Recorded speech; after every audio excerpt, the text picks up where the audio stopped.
Hey guys, what's up? This is B coming from G&A today. So I'm going to do a comparison of the Smith Wesson M&P 1522 to the Umarex Walther H&K MP5 22. Alright, so the 1522 is actually made by Smith Wesson in the United States of America.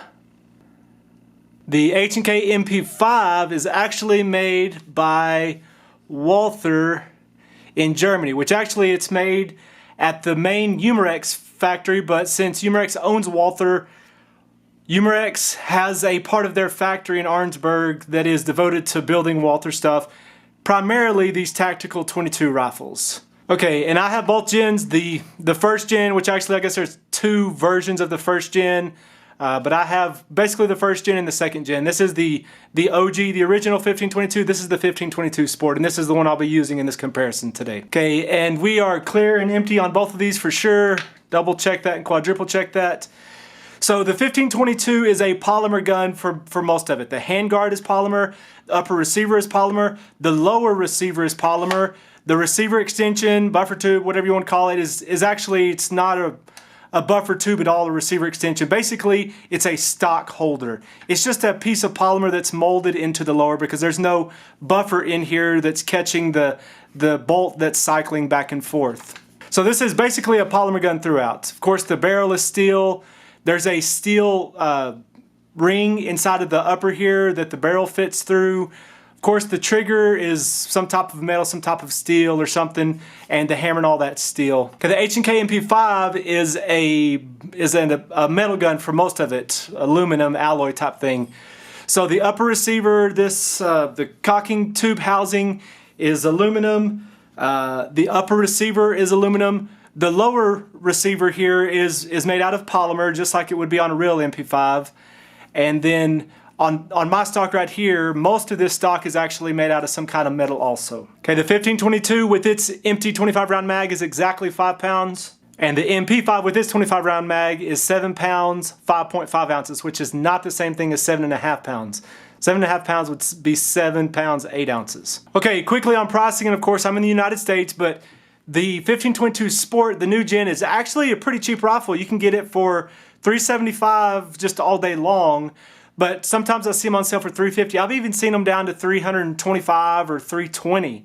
And of course, we're in a post-Trump election right now, and things are definitely reduced. And again, for US, but you can get this rifle for very cheap, especially compared to what the first gen cost. The H&K MP5, this one's a little bit more expensive, but you can find this on sale, and you can find it for $350. I think I got mine for $320. And then after transfer fee and shipping and all that, it ended up being about $350. So really, as of right now, this is late June 2017, these rifles are about the same price. Okay, so on the 1522 Sport, it comes with these mag pull flip up sights, standard on all models on the new 1522 Sport, so that's very nice. And then on the H&K MP5, you get these barrel sights like you do on a real H&K, where it has 4 different apertures, and you rotate this drum,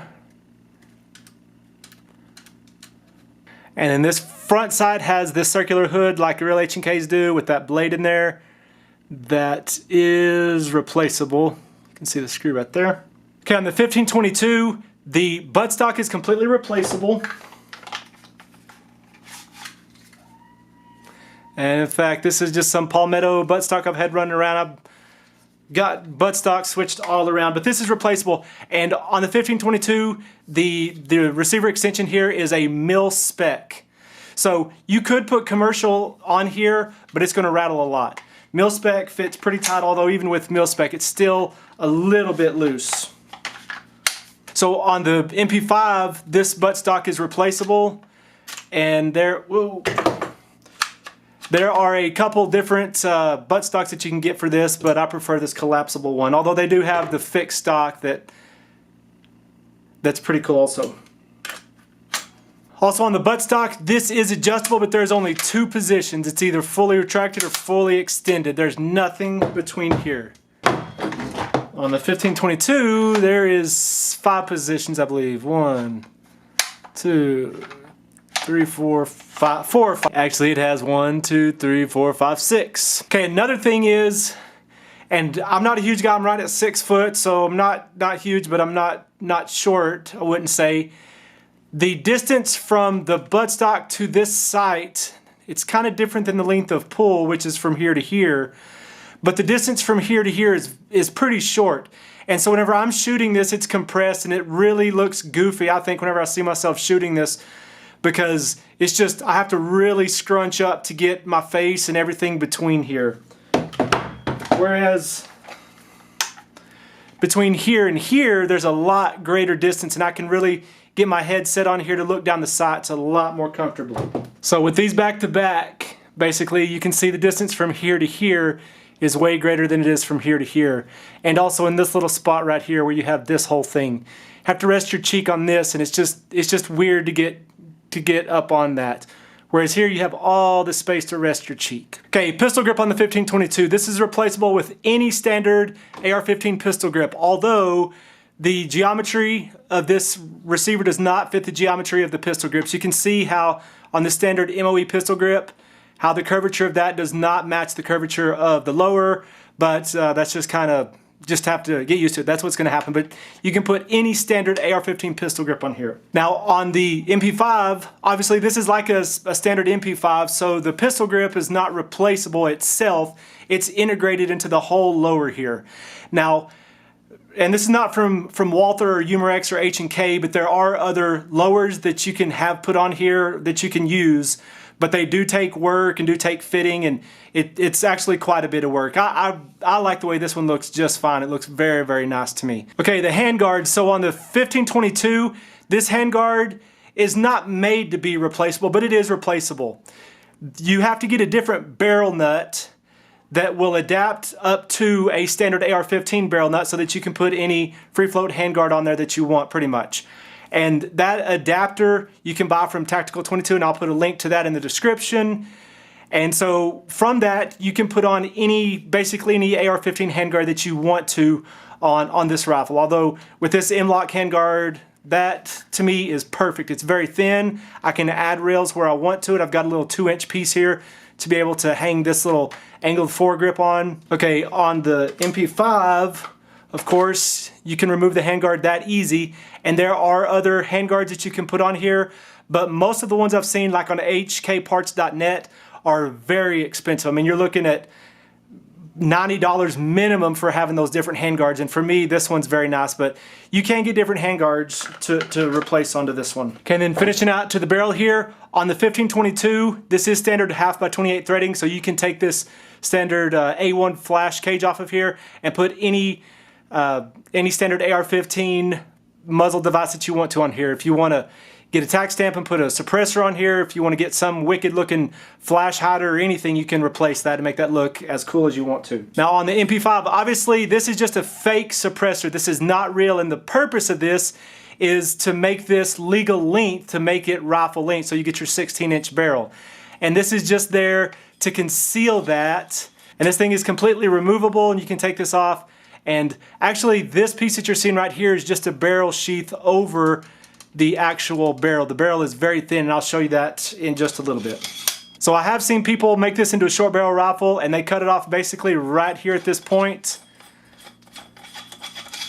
And then there's an adapter you can get, where it'll adapt from this. If you were wanting to put a suppressor on here, there's an adapter that you could put on here to put a suppressor on. Well, what I've seen people do is they cut this off, of course, having to get your tack stamp, but then they put that adapter right there, and then it makes you a short barrel rifle there. Okay, quickly for magazines. On the 1522, this is the standard 25 round magazine.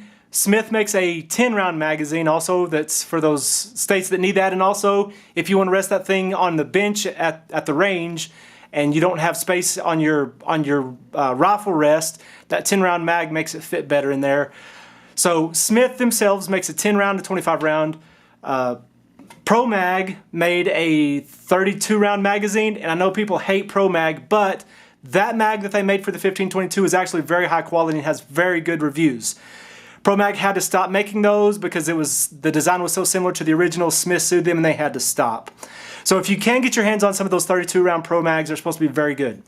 Blinker Tactical makes a 35 round magazine, which is pretty good quality, and then Black Dog makes a 50 round drum for it also. Okay, on the MP5, this is a standard 25 round magazine from Walther Umarex. Walther Umarex also makes a shortened version of this. Well, it's the same length, but it's got a stop in there somehow that only allows 10 rounds. And there's also, I believe Black Dog makes a 50 round magazine for the MP5 also. Okay, so for rifle controls, on the 1522, you have your 90-degree safety, and it is not ambidextrous. You have your mag release, just like real AR-15. Charging handle, just like real AR-15. And then the most important thing about the rifle controls on a 1522 is the bolt catch, bolt release. So I'm going to release the bolt and I'm going to catch it with the charging handle so it doesn't slam too hard. And then you can see it's caught, but it's not just caught by the magazine, because if I take that out and then I push the bolt catch, it catches the bolt. And that bolt release will release the bolt on that empty mag, as you already have seen. So this is a completely functional bolt catch, bolt release. Very, very useful. Very, very similar to a real AR-15. Okay, on the MP5, charging handle is just like on a real MP5. Safety is ambidextrous. Mag release right here.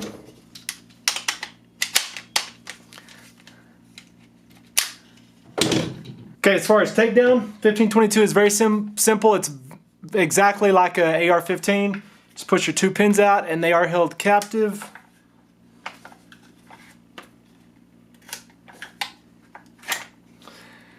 Pulls apart like that. You can get right down into the trigger hammer assembly. You can pull your bolt out like that. Get right in. Everything is very easy to get to. Then on the MP5, it's very simple also. Take these two pins out. These are not held captive like on a real H&K. Pull the buttstock off. Pistol grip comes out.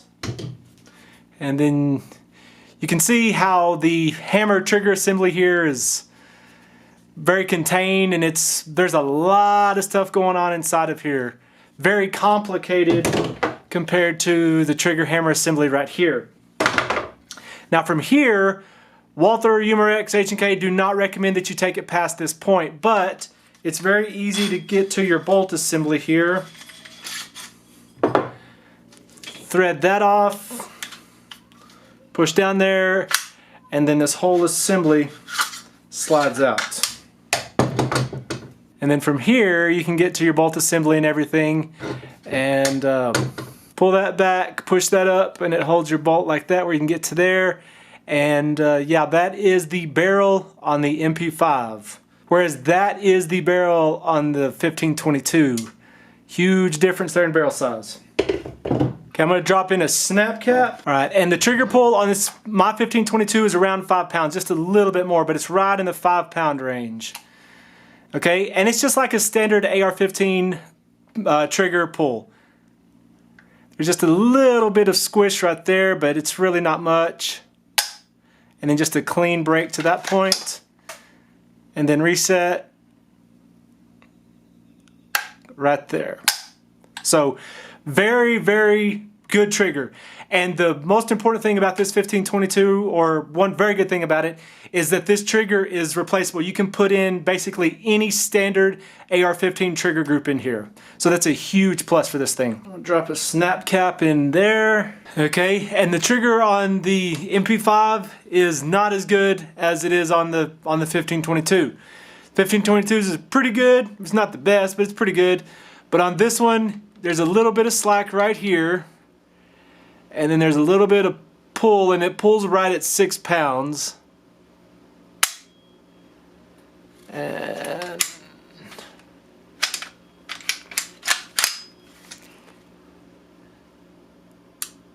there's a reset, and it breaks. And you can hear that bing. I mean, it's a pretty good trigger. I've got nearly all of these Walther Umarex clones, and some of those triggers are not good, really very good at all. This one seems to be a little bit better than some of those. This trigger on this one is definitely better than the trigger on the GSG MP5 clone.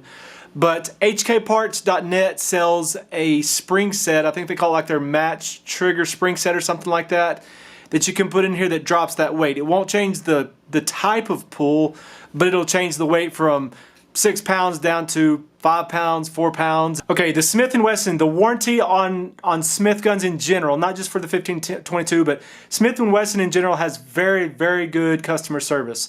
And of course, you're gonna find the occasional person who says that's not true, but for the vast majority of people, when you deal with Smith's service, you're gonna have excellent service. If you have a problem with that, they'll get it fixed pretty quick and be free service on that. So very, very good service on that. On the MP5, honestly, I don't really know because you're kind of dealing with Walther and Umarex here.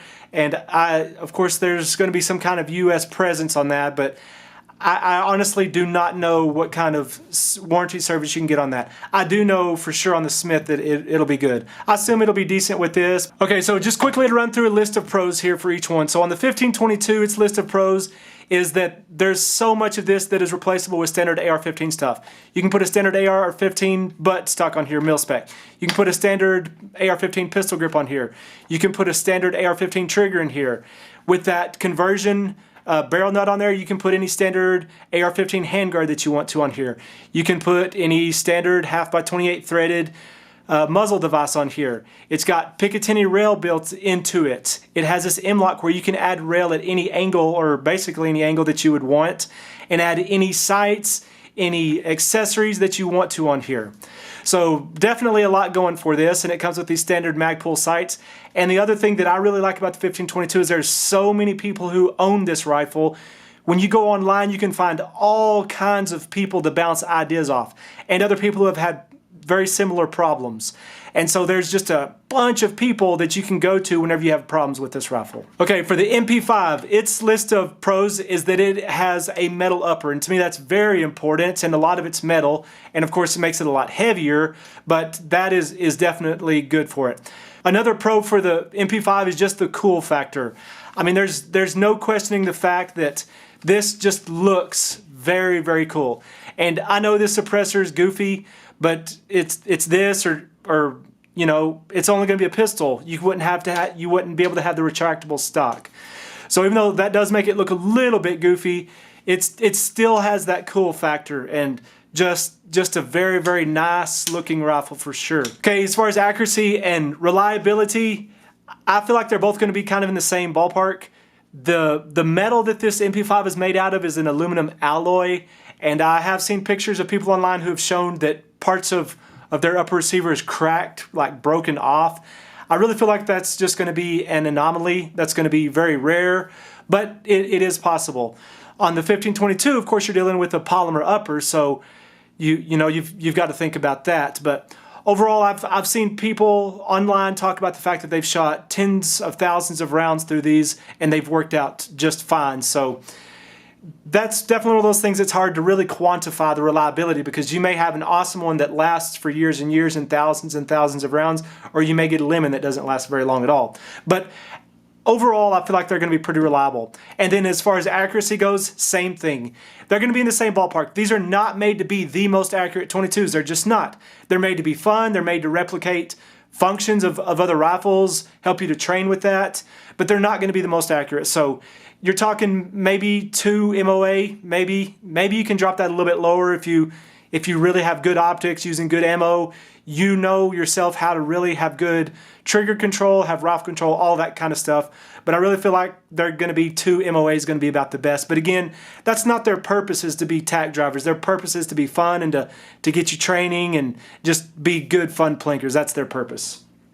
So that's my comparison of the Smith & Wesson M&P 1522 to the Umarex Walther H&K MP5. Both are excellent rifles, and it doesn't matter really which way you go on these. They're both going to be very, very good options. This is B coming to you from G&A Today. Thanks for watching.